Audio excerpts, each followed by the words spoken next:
Hi, welcome to my YouTube channel How to My Apps.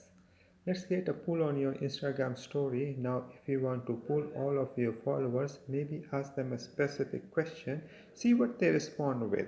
I will show you how to add that to your story.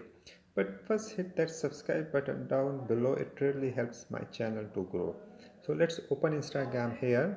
I'm just going to swipe to the right here to bring up the story, and here I can tap the create AA on the left here, and I'm going to swipe all the way over here to the last one.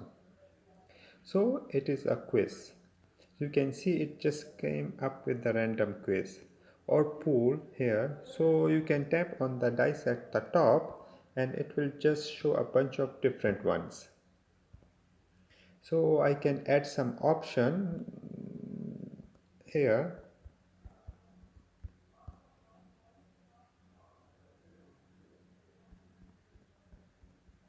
Okay, and I can just click the next one.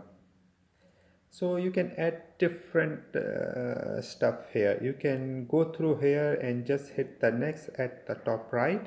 Of course, you can always add tags. You can add certain people, you can add music, all of these different things you can do it here. So now anybody sees this story will be able to vote specifically what they want to answer on that quiz. Hope this helped. If you have any question, leave them in the comments below. Thank you.